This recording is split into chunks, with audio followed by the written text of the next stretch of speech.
Hello guys, आज की video में बात करने वाले हैं बाटा इंडिया लिमिटेड के बारे में। बाटा इंडिया लिमिटेड में मेरी भी पोजीशन है, मेरी भी होल्डिंग है। और अभी आप अगर देखेंगे तो स्टॉक प्राइस जो है ऑलमोस्ट अपना 1277 का 1277 का बॉटम बना के यहाँ पे आया है। टू बी प्रिसाइज 1270 का यहाँ पे इसने बॉटम बनाया था। यहाँ पे स्टॉक प्राइस था, क्या मैंने एवरेज करा या फिर नहीं करा, और मेरी इस स्टॉक में पोजीशन है वो किस लेवल पे है, वो आज की वीडियो में देखने वाले हैं। और देखने वाले हैं कि टेक्निकल और फंडामेंटल दोनों का कॉम्बिनेशन करके कैसे आप अपनी स्ट्रेटजी बिल्ड कर सकते हैं। तो चलिए वीडियो स्टार्ट करते हैं। सबसे पहले मैं बताना चाहूंगा बाटा इंडिया लिमिटेड में मैं क्यों इंटरेस्टेड हूँ, क्यों इसका बिजनेस मुझे बढ़िया लगता है, क्यों मैं इस कंपनी के बारे में फंडामेंटली और टेक्निकली बुलिश हूँ। सबसे पहले आप यहाँ पे देखेंगे बाटा इंडिया जो है primarily engage in the business of manufacturing and trading of footwear and accessories through it's retail and wholesale network. सबसे मेन बात यहाँ पे है फुटवेयर की। आपको पता होगा इंडिया की पॉपुलेशन जो है लगातार बढ़ रही है। चाइना को भी हमने फिलहाल यहाँ पे ओवरटेक कर दिया है in the number of population. और आपको भी पता है अगर किसी कंट्री की पॉपुलेशन बढ़ती है तो वैसे ही वहाँ उसकी नीड भी बढ़ती है। और फुटवेयर का जो बिजनेस है वो भी एक नीड है। और बाटा इंडिया का यहाँ पे बहुत बड़ा रोल है, क्योंकि यहाँ पे देखिए मार्केट की लीडरशिप कंपनी है। Company is the largest footwear retail and leading manufacturer in the Indian footwear industry with over 1860 plus retail stores across 1500 towns। 1500 से ज्यादा टाउन्स में इनके 1860 से ज्यादा रिटेल स्टोर हैं, जो कि अपने आप में एक बहुत बड़ी बात है। और बात करते हैं ब्रांड पोर्टफोलियो की। पोर्टफोलियो में क्या क्या है, बाटा है, पावर है, स्कूल है, बाटा कॉम्फिट है, बहुत सारी कंपनी इनके पोर्टफोलियो में है। ओवरऑल यहाँ पे कहने का मतलब क्या है, बाटा इंडिया जो बिजनेस करता है उसका फ्यूचर में बहुत ज्यादा स्कोप है। और बाटा अपने आप में अपने सेगमेंट की लीडिंग कंपनी है। उसके अलावा आप यहाँ पे मार्केट कैप 18,600 करोड़ का देख पा रहे होंगे। स्टॉक का पीई रेशो भी अपने इंडस्ट्री पी रेशो के काफी नीचे है। यहाँ पे आरओसीई आरओ यहाँ पे बढ़िया है। और ईपीएस ग्रोथ देखेंगे 77.1% की है। और इंटरेस्ट कवरेज रेशो भी 4% के ऊपर है।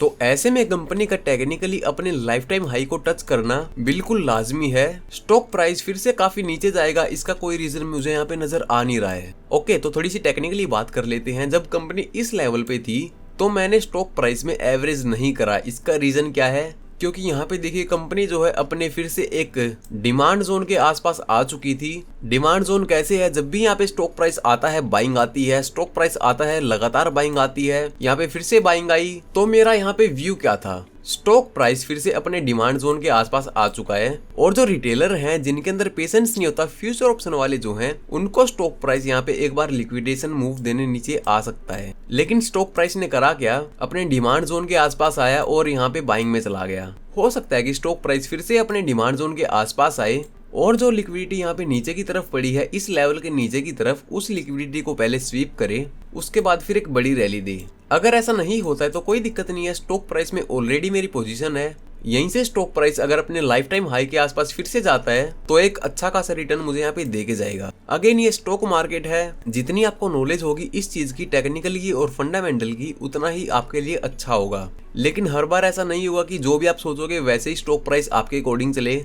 ऐसी मैं बोलूंगा दुनिया में कोई भी स्ट्रेटेजी नहीं है। अगर ऐसा कुछ होता ना तो यहाँ पे हर कोई प्रॉफिटेबल होता, हर कोई यहाँ पे पैसे छाप रहा होता। अभी के लिए मैं बताना चाहूंगा स्टॉक प्राइस में मेरी क्या पोजीशन है।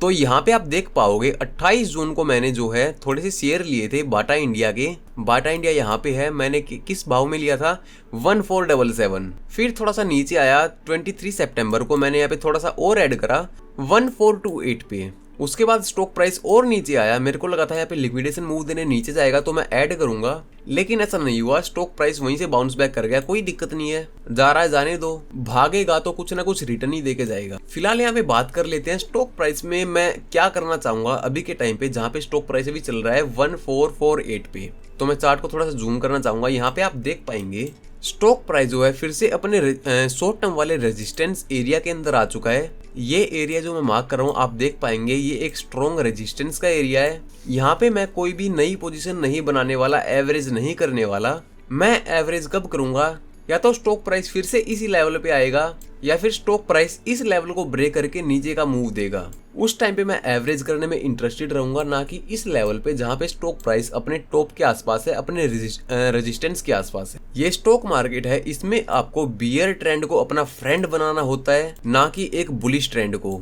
ज्यादातर लोग यहाँ पे पैसा लूज क्यों करते हैं? जब स्टॉक प्राइस भाग रहा होता है, एक महीने में बहुत सारा रिटर्न दे दिया, एक साल में बहुत सारा रिटर्न दे दिया। बेसिकली वो लोग काम कैसे करते हैं, पिछले एक साल में इतना रिटर्न दे दिया, पिछले 3 साल में इतना दे दिया, आगे भी देगा।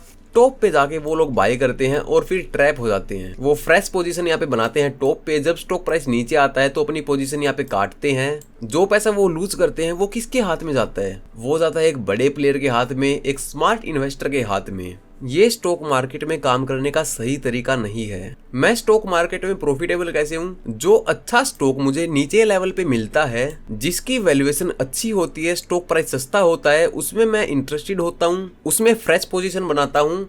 और जब वो स्टॉक फिर से अपने लाइफ टाइम हाई के आसपास जाता है तो मैं प्रॉफिट बुक करने की कोशिश करता हूँ। अगेन मैं रिपीट करना चाहूंगा, ये मेरा खुद का एनालिसिस है, इसके बेस पे आप कोई भी ट्रेड नहीं करेंगे। Thank you so much, bye bye and take care.